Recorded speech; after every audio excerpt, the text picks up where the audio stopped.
ভবিষ্যতের কথা মাথায় রেখে দলের সিনিয়র নেতাদের মধ্য থেকেই পরবর্তী রাষ্ট্রপতি নির্বাচন করা উচিত বলে মনে করেন বিএনপি নেতারা।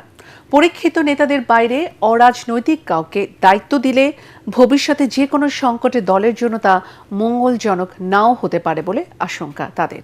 এদিকে পরবর্তী সম্ভাব্য রাষ্ট্রপতি নিয়ে আলোচনায় কোনো গুজবে কান না দিয়ে অপেক্ষা করার অনুরোধ জানিয়েছেন বিএনপি মহাসচিব ও এলজিআরডি মন্ত্রী মির্জা ফখরুল ইসলাম আলমগীর।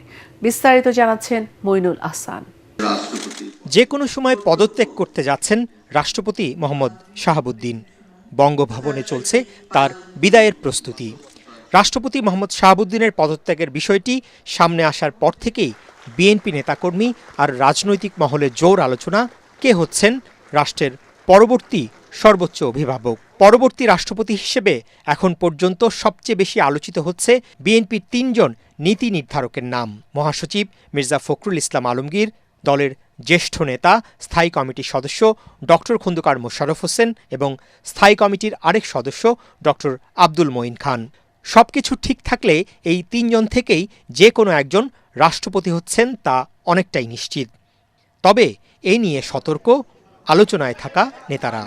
রাজধানীতে এক অনুষ্ঠানে অংশ নিতে এসে সাংবাদিকদের প্রশ্নের জবাবে বিএনপি মহাসচিব মির্জা ফখরুল ইসলাম আলমগীর ধৈর্য ধরে অপেক্ষা করার পরামর্শ দেন।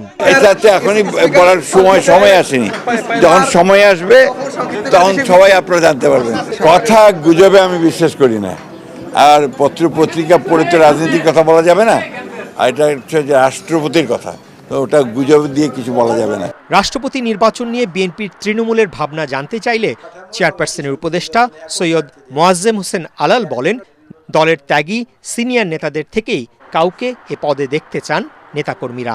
নিজের ব্যক্তিত্ব, তার নৈতিকতা, তার বুদ্ধিদীপ্ত তীক্ষ্ণতা, এগুলা কি পরিমাণে আছে এটা হলো একটা দিক। আরেকটা দিক হলো যে দলের প্রতি তার যে আনুগত্য, গণতান্ত্রিক ব্যবস্থার প্রতি তার যে আনুগত্য। প্রফেশনাল যারা, তারা কিন্তু একটা নির্দিষ্ট গণ্ডির মধ্যে চলাফেরা করেন। একজন রাজনীতিবিদ কিন্তু হুট করে রাস্তার পাশে চায়ের দোকানেও বসতে পারেন, আবার ইচ্ছা করলে বঙ্গভবনে গিয়ে একটা রাষ্ট্রীয় ভোজসভায় অংশগ্রহণ করতে পারেন। এই গুণাবলী সম্পন্ন মানুষ তো বিএনপিতে আছে, তাদের মধ্যে থেকে হওয়াই যুক্তিসঙ্গত এবং যথাযথ হবে বলে আমি মনে করি। 111 সহ নানা রাজনৈতিক সংকটের কথা মনে করিয়ে দিয়ে মোয়াজ্জেম হোসেন আলাল বলেন, অরাজনৈতিক কোনো ব্যক্তিকে দায়িত্ব দিলে তা দলের জন্য সুখকর নাও হতে পারে। জনাব ইয়াজউদ্দিন আহমেদ সাহেব, তাকে আমরা বাইরে থেকে নিয়ে এসেছিলাম, তিনি কিন্তু উল্টো দিকে দৌড় দিয়েছেন। এখন ট্রেনের ইঞ্জিন যদি বগি রেখে শুধু ইঞ্জিন চলে যায়, তাহলে তো যাত্রীরা বসে থাকতে হয়। তো 2007-এ আমাদের অবস্থা তাই হয়েছে। এই জিনিসগুলো বিবেচনা করি আমার মনে হয় দলের মধ্যে বিশ্বস্ত, দলের প্রতি আনুগত্য এবং পরীক্ষিত জিয়া এবং বেগম খালেদা জিয়ার অনুসারী এরকম যারা, তাদের মধ্যে থেকে রাষ্ট্রপতি নির্বাচিত হওয়া উচিত। বিএনপির সিনিয়র নেতারা আভাস দেন, জাতীয় সংসদের পরবর্তী অধিবেশন শুরু হতে কয়েক মাস সময় হাতে থাকায় রাষ্ট্রপতি নির্বাচনে দল কিছুটা সময় নিতে পারে।